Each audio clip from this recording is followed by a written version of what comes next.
Hello guys, welcome back to your favourite channel Manapalli Masti. Salaar Salaar Salaar. So కొన్ని రోజుల నుంచి కాదు, కొన్ని నెలల నుంచి, ఆల్రెడీ చాలా రోజుల నుంచి, చాలా నెలల నుంచి అయితే వెయిట్ చేస్తున్నారు ఫ్యాన్స్ కానీ, అండ్ అలాగే ప్రభాస్ గారిని అభిమానించే నార్మల్ ఆడియన్స్ ఎవరైనా కానీ, నార్మల్ ఆడియన్స్ కానీ, ఫ్యామిలీ ఆడియన్స్ కానీ ఎవరైనా కానీ, అంటే ప్రభాస్ని మనం యాక్షన్ మూవీస్ మిస్ అవుతున్నాం అది ఇది అని చెప్పి. బట్ ఇప్పుడు సలార్ అయితే ఒక మంచి యాక్షన్ ప్యాక్గా ప్రశాంత్ నీల్ గారి డైరెక్షన్, ఆల్రెడీ కేజీఎఫ్తో ప్రూవ్ చేసుకున్న డైరెక్టర్తో వచ్చారు. సో డెఫినెట్లీ ఖచ్చితంగా ఎక్స్పెక్టేషన్స్ ఉంటాయి. సో ఎక్స్పెక్టేషన్స్ రీచ్ అయ్యారు లేదా, సో ఈ సినిమా రివ్యూ అయితే మనం మాట్లాడుకుందాం. నా పర్సనల్ ఒపీనియన్ అయితే షేర్ చేసుకుంటాను గైస్. సో నేనేమి I'm not against any one here, and I'm not against any director, any industry or any other hero or like Prabhas అన్న కూడా మాట్లాడుతున్నాను నేను. ఎందుకంటే ప్రభాస్ అన్న అనే వాళ్ళు ప్రతి ఒక్క ఫ్యాన్ కూడా అభిమానిస్తారు, అది అందరికి తెలిసిన విషయమే. ఇండస్ట్రీలో కానీ బయట కానీ ఈవెన్ ఉండొచ్చు, కొంచెం రైవలరీ ఉండొచ్చు, కానీ బట్ ఓవరాల్గా నేనైతే హెల్తీ ఉంటుంది అనుకుంటున్నాను. సో వాంటెడ్లీ చేసేవాళ్ళు మనం ఏం చేయలేం కానీ, బట్ ఓవరాల్గా సినిమా ఎలా ఉంది మనం మాట్లాడుకుంటే, సో నాకైతే guys just one time watchable అనిపించింది. సో ఎందుకనే నేను రీజన్స్ చెప్తాను, బట్ డెఫినెట్లీ మూవీ చూడొచ్చా లేదంటే ఖచ్చితంగా చూడాలి. సో ప్రభాస్ అని మనము ఎలా అనుకున్నామో, సో ఆఫ్టర్ మిర్చి నన్ను అడిగితే బాహుబలి కూడా ఆ రాజులు యుద్ధం అంతా ఓకే, కానీ మిర్చిలో ఏదైతే మన కమర్షియల్ ఎలివేషన్ అండ్ ఫైట్స్ ఏదైతే చూసామో దాని తర్వాత, సో నేను 2013లో మన మిర్చి వెతుక్కుంటూ వెళ్ళి టికెట్ తీసుకొని చూసి ఎంత హ్యాపీగా ఫీల్ అయ్యానో, సో ఇప్పుడు అలాగా ప్రభాస్ని చూడడం మాత్రం హ్యాపీగా ఉంది. అయితే నేను ఖచ్చితంగా చెప్తాను. ఆ విషయంలో ప్రశాంత్ నీల్ డైరెక్టర్ సక్సెస్ అయ్యాడు. సో ఆయన ఎలివేషన్స్ ఇవ్వడం కానీ, అండ్ ఆ కటౌట్ని కరెక్ట్గా వాడుకునే డైరెక్టర్ ఉంటే ప్రభాస్ అన్న ఎలా ఉంటాడు అనేది ఖచ్చితంగా అయితే ఈ సినిమాలో ప్రూవ్ చేశాడు. అదైతే నేను యాక్సెప్ట్ చేస్తాను. బట్ ఎందుకు నేను వన్ టైం వాచబుల్ అన్నాను, అండ్ ప్రభాస్ అన్న కోసం మాత్రమే ఈ సినిమా మెయిన్ చూడాలి ఖచ్చితంగా. ఎందుకంటే మెయిన్ అక్కడ ప్రభాస్ అన్న ఒకడే like just one man show లాగా కంప్లీట్ కనబడ్డాడు నాకైతే. సో అది నా ఒపీనియన్ పర్సనల్గా చెప్పాలంటే. సో ఎక్కడ వీక్ అయ్యాడంటే బేసికలీ ప్రశాంత్ నీల్. నాకు ఆ సినిమా చూస్తున్నంతసేపు నా పర్సనల్ ఒపీనియన్ చెప్తున్నాను, ఫస్ట్ హాఫ్ ఎస్పెషల్లీ మనం మాట్లాడుకుంటే నాకు కొన్ని కేజీఎఫ్ రెఫరెన్సెస్ అయితే కనపడ్డాయి. అంటే ఆ చిన్న పిల్లలతో కొంచెం ఎలివేషన్స్ ఇప్పేయడం కానీ, కొన్ని కేజీఎఫ్ రెఫరెన్స్, అంటే ఆ ట్రైలర్ చూస్తానే చాలామందికి వచ్చింటుంది డౌట్, ఇది కేజీఎఫ్ లాగా తీసుకొచ్చాడు అది, అంటే ఆయన స్టైల్ ఆఫ్ మేకింగ్ అది. సో బేసికలీ ప్రశాంత్ నీల్ యొక్క స్టైల్ ఆఫ్ మేకింగ్, ఆయన ఇంటర్వ్యూలో కూడా చెప్పినట్టున్నారు, నా బ్యాక్గ్రౌండ్ కానీ అంతా కూడా నేను కొంచెం డార్క్గా ఉండేటట్టు చూసుకుంటాను, అంటే నా మైండ్లో అలా ఉంటుంది అని చెప్పి. బట్ ఆయన style of making and similar to KGF ఇక్కడ కూడా ఒక వరల్డ్ క్రియేట్ చేశారు. కాన్సార్ అనే ఒక వరల్డ్, ఒక డిఫరెంట్ వరల్డ్ క్రియేట్ చేశారు. అక్కడ జనాలు ఎలా ఉంటారు, అక్కడ ఎలాగైతే సీట్ కోసము అక్కడ మన కేజీఎఫ్లో ఎలాగైతే జరుగుతుందో ఇక్కడ కూడా సీట్ కోసము ఎలాంటి రాబందులు ఉంటాయి, ఎలాంటి క్రూయల్ హ్యూమన్స్ ఉంటారు, అవన్నీ చూపించారు ఆ క్యారెక్టర్స్ని. అంతే ఓకే, మన ట్రైలర్ చూస్తే అర్థమైపోతుంది. సో కథపరంగా చూసుకుంటే మనం ట్రైలర్ చూసుకున్నా, ఇంటర్వ్యూస్ చూసుకున్నా తెలిసిపోతుంది. కథపరంగా ఏమీ లేదనమాట. అంటే ఫస్ట్ పార్ట్లో చెప్తున్నా, పార్ట్ 1 సీజ్ ఫైర్లో మాత్రం పెద్ద కథ చెప్పుకోవడానికి లేదు, అలా మనకు తెలిసింటుంది. కానీ ఈ సినిమాలో ఒక క్లైమాక్స్ ఒక ట్విస్ట్తో కూడుకుంటూ లీడ్ ఇచ్చాడు నెక్స్ట్ సెకండ్ పార్ట్ 2కి. డెఫినెట్లీ అదైతే నాకు నచ్చింది, అదైతే నేను యాక్సెప్ట్ చేయాల్సిందే. అండ్ ఎవరైనా కూడా ఆడియన్స్కి నచ్చుతుంది ఖచ్చితంగా చెప్పండి. బట్ ఆ లీడ్ వరకు మనల్ని కూర్చోబెట్టగల, అంటే ఎమోషన్స్తో కానీ, డిఫరెంట్ క్యారెక్టర్స్తో కానీ, ఏదైతే మనకు ఆ బీజిఎం, ఎస్పెషల్ బీజిఎం ఉంది, ఆ బీజిఎంలో కొంచెం మిస్ఫైర్ అయ్యారు ఈ సినిమాలో. యాక్చువల్ చెప్పాలంటే బీజిఎం కొంచెం ఫెయిల్ అయ్యారని చెప్పొచ్చు. ఎందుకంటే నాకు అనిపించట్లేదు, అంటే రాకు బై పాట అవన్నీ వినేసాం మనం, అంటే అదేం పెద్ద తోపు పాటలు, అవేం పెద్ద తోపు మ్యూజిక్ అని నేను చెప్పట్లేదు, కానీ బట్ ఓవరాల్గా అయితే టెక్నికలీ మనం మాట్లాడుకుంటే సో బీజిఎం అనేది వీక్ అయింది. అండ్ విజువల్స్ అయితే అవుట్ స్టాండింగ్, అండ్ విజువల్స్ గురించి మనం మాట్లాడాల్సిన లేదు. అండ్ షార్ట్స్ కూడా చాలా బాగా, షార్ట్ డివిజన్ బాగా ప్లాన్ చేసుకున్నారు. కొన్ని షార్ట్స్ అయితే ప్రభాస్ అన్న ఫ్యాన్స్కి అయితే దాన్ని ఏమంటారు, ఉరకలు ఎత్తిస్తాయి, అయితే చెప్పాలంటే గూస్ బంప్స్ వస్తాయి ప్రభాస్ నా ఫ్యాన్స్కి. అండ్ ఇంకా డైరెక్షన్ నుంచి మనం మాట్లాడుకుంటే అదే చెప్పాను కదా, డైరెక్షన్ నాకు కొన్ని కేజీఎఫ్ రెఫరెన్సెస్ ఆయనగా మైండ్లో ఉన్నాయేమో, అది కనపడ్డాయి, లేకుండా ఉంటే బాగుండు అనిపించింది. అంటే వేరే పరంగా స్క్రీన్ ప్లే ప్లాన్ చేసుకోవచ్చు. అండ్ స్టోరీ టెల్లింగ్ కూడా, బ్యాక్గ్రౌండ్లో స్టోరీ టెల్లింగ్ కానీ, వాయిస్ ఓవర్ కానీ అంతా కూడా కొంచెం అలాగే ఉంది. అంటే ఆయన స్టైల్ ఆఫ్ మేకింగ్ కాబట్టి ఓకే, వీ కెన్ దాన్ని కూడా ఇగ్నోర్ చేయొచ్చు, నో ప్రాబ్లం.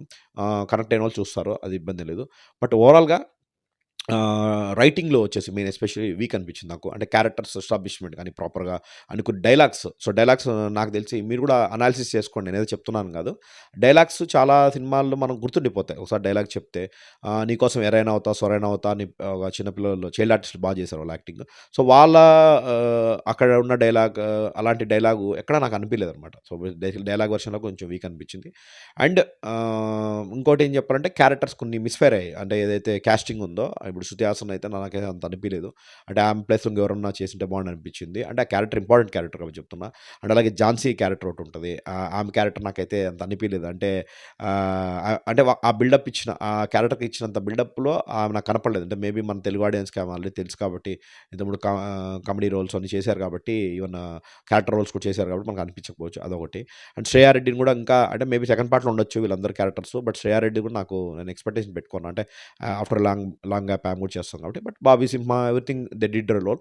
'బాబీ సింహ' కూడా మేబీ సెకండ్ పార్ట్‌లో చాలా మంచి రోల్ ఉంటదని అనుకుంటున్నాను. ఇంకా కంటిన్యూ ఇప్పుడైతే ఉంది. ఇంకా దాని గురించి ఇంకా బాగా ప్రాపర్‌గా ఎస్టాబ్లిష్ చేస్తారనుకుంటున్నాను. అండ్ మనం ఎవరైతే 'గరుడ' అందరూ చూసాం కదా మనం. సో, వాళ్ళందరూ కూడా ఆల్రెడీ తెలిసిందే మనకేం కొత్తగా ఏమి అనిపియదు. అండ్ ఏదైతే ఉందో నేను చెప్పినట్టు ఆ క్లైమాక్స్‌లో ట్విస్ట్ గాని అండ్ ప్రభాస్ అన్న కటౌట్ గాని, ఎలివేషన్ గాని అండ్ 'పృథ్వీరాజ్ సుకుమారను' ప్రభాస్ అన్న మధ్య కొన్ని సీన్స్ బానే ఉన్నాయి. కాదనట్లేదు. కానీ నాకు ఎమోషన్ కూడా ఇంకా కొంచెం ప్రాపర్‌గా ఎస్టాబ్లిష్ చేస్తే బాగుండు. మదర్ సెంటిమెంట్ గాని, ఈశ్వర్యరావు గారు బాగా చేశారు. ఆమె కూడా కొంచెం ఎమోషనల్‌గా అంటే ఎందుకు భయపడుతున్నాడు కాదు. మదర్ అంటే అంత రెస్పాన్సిబుల్ ఎందుకు ఫీల్ అవుతున్నాడు అనేది మేబీ సెకండ్ పార్ట్‌లో ఉంటదో నాకు తెలీదు గానీ, బట్ ఇక్కడైతే కొంచెం ఎమోషన్ కొంచెం మదర్‌కి సన్‌కి మధ్య మిస్ అయింది. అండ్ అలాగే ఫ్రెండ్‌షిప్ మనం మాట్లాడుకుంటే, ఆ ఫ్రెండ్‌షిప్‌లో కూడా కొంచెం ఎమోషనల్‌గా అంటే చిన్నప్పటి రెఫరెన్సెస్ ఉన్నా గానీ, బట్ ఇంకా కొంచెం ప్రాపర్‌గా చేసుంటే అసలు అదిరిపోయేదేమో అనిపించింది నాకు. But 'Prithviraj Sukumaran' perfect apt. And ఎవరైతే చైల్డ్ ఆర్టిస్ట్ చేశారో 'పృథ్వీరాజ్ సుకుమారన్' గారి చైల్డ్ ఆర్టిస్ట్ ఎవరైతే చిన్నప్పుడు ఉంటాడో ఆయనైతే సరిపోయాడు. అసలు దిగిపోయాడు ఆ పిల్లోడు. బాగా చేశాడు ఆ పిల్లోడు. అండ్ 'ప్రభాస్ అన్న' చైల్డ్ ఆర్టిస్ట్ చేసినాడు. ఓకే. సరిపోయింది అంతే. పెద్ద ఏమి గొప్పగా చెప్పుకోదేం లేదు. అలా క్యారెక్టర్స్ పరంగా చూసుకుంటే ఇది మనము మెయిన్ మాట్లాడుకోవాల్సింది. అండ్ 'జగపతి బాబు' గారి రోల్ కూడా నేను చాలా ఎక్స్‌పెక్ట్ చేశాను. బట్ ఆయనకి ఇంపార్టెంట్ క్యారెక్టర్. చాలా ఇంపార్టెంట్ క్యారెక్టర్. అసలు ఆయనతో స్టార్ట్ అయ్యేది ఆయనతో మెయిన్ చెప్పాలంటే. బట్ కాకపోతే ఇంకా సెకండ్ పార్ట్‌లో ఆయనది ఉంటదేమో ఇంకా పెర్ఫార్మెన్సెస్ గానీ, మంచి ఎమోషనల్ సీన్స్ గానీ, లేదంటే ఏదైనా గానీ రైవల్రీ సీన్స్ గానీ, ప్రభాస్‌కి, జగపతి బాబుకి వీళ్ళందరికీ ఇంకా పడలేదు. సెకండ్ పార్ట్‌లో కంప్లీట్ దాచేశారనుకుంటున్నాను నేను. బట్ ఓవరాల్‌గా first part 'Salaar part 1' cease fire చూడొచ్చా లేదంటే ఖచ్చితంగా అయితే ఖచ్చితంగా చూడండి. No problem. ఖచ్చితంగా చూడొచ్చు. హ్యాపీగా చూడొచ్చు. ఎవరైనా చూడొచ్చు. బట్ వైలెన్స్ ఉంటది చూసుకోండి. సో, ఎవరైతే యాక్షన్ ఇష్టపడిన వాళ్ళు మేబీ నచ్చకపోవచ్చు. యాక్షన్ కోరుకునే వాళ్ళు ఎవరైనా సరే, ఏ ఫ్యాన్ అయినా సరే ఖచ్చితంగా నచ్చుతుంది గైస్. సో, ఫైనల్లీ ఇది నా పర్సనల్ ఒపీనియన్ మాత్రమే. సో, మీ ఇష్టం గైస్. సో, మీ మూవీకి వెళ్తారా, వెళ్లరా అనేది మీ ఇష్టము. బట్ నేనైతే వెళ్ళమనే చెప్తాను. ఎందుకంటే ప్రభాస్ అన్న అంటే మనము ఆ ప్రభాస్ అన్న కోసం చూడడానికన్నా పోవాలా. అంటే బాగా చూపించాడు డైరెక్టర్. అదైతే నేను యాక్సెప్ట్ చేస్తాను. ఓవరాల్‌గా అయితే ఈ సినిమాకి నేను రేటింగ్స్ ఇచ్చి అట్లా చేసేదైతే లేదు. ఎందుకంటే మనం రేటింగ్స్ ఇచ్చేదానికి మనం ఎవరండి. సో, ఓవరాల్‌గా ఆడియన్స్ డిసైడ్ చేస్తారు. ఇది ఎన్ని కోట్లొస్తది, ఈ సినిమా దమ్ ఏంటిది ఆడియన్స్ డిసైడ్ చేస్తారు. సో, ఖచ్చితంగా గైస్ డివైడ్ టాక్ కూడా కొంచెం ఎక్స్‌పెక్ట్ చేయొచ్చు మీరు. బట్ ఆ డివైడ్ టాక్‌లో కూడా కొన్ని వాలిడ్ పాయింట్స్ ఉంటే ఓకే. బట్ అది ఒకసారి ఆలోచించుకోండి మీరు. అంతే తప్ప అంటే కొంచెం ఎక్స్‌పెక్టేషన్స్ అయితే పెట్టుకోకుండా సినిమాకెళ్ళండి. సో, ఎక్కువ ఎక్స్‌పెక్టేషన్స్ పెట్టుకోవద్దు. 'సలార్' గదా! 'సలార్' అసలు హై ఎక్స్‌పెక్టేషన్స్ వద్దు. 'ప్రభాస్' అన్న ఫ్యాన్స్‌కి అయితే ఫీస్టే అది no doubt. But normal audience ఎవరైతే ఉన్నారో వాళ్ళు ఎక్స్‌పెక్టేషన్స్ ఎక్కువ పెట్టుకోకుండా ఎళ్లి ఒకసారి చూసి ఎంజాయ్ చేసి 'ప్రభాస్ అన్ని' ఆ కటౌట్‌ని బాగా వైలెన్స్‌తో చూసేసి వచ్చేసేయండి. అది గైస్. సో, అది గైస్ ఈ వారం మా రివ్యూ 'సలార్' రివ్యూ అండ్ అలాగే పబ్లిక్ టాక్ కూడా మనం జెన్యూన్ పబ్లిక్ టాక్ పెడుతున్నాము. సో, ఇర్రెస్పెక్టివ్ ఆఫ్ ఫ్యాన్స్ గాని ఏదైనా కావచ్చు. కంపల్సరీ మనం రివ్యూ అయితే జెన్యూన్‌గా ఇస్తాము. ఆల్రెడీ పెట్టాం పబ్లిక్ టాక్ చూడండి. అండ్ నిన్న కూడా 'డంకీ' మూవీ రివ్యూ గాని as well as 'Dunki' movie public talk గాని యాస్ వెల్ యాస్ మన 'అక్వామాన్ 2' అది కూడా పబ్లిక్ టాక్ పెట్టాం. ఒకసారి చూసుకోండి. నేను అది మూవీ చూడలేదు. లేదంటే అవి కూడా రివ్యూ ఇచ్చేవాడిని. సో, డెఫినెట్లీ వీడియో నచ్చితే డెఫినెట్లీ లైక్ చేయండి గైస్. అండ్ అలాగే సబ్స్క్రైబ్ చేసుకోవడం మాత్రం మర్చిపోకండి guys. So, stay tune to Madanapalle Masti for genuine movie updates as well as movie public talk and movie reviews. Okay guys, see you with another video. Thank you.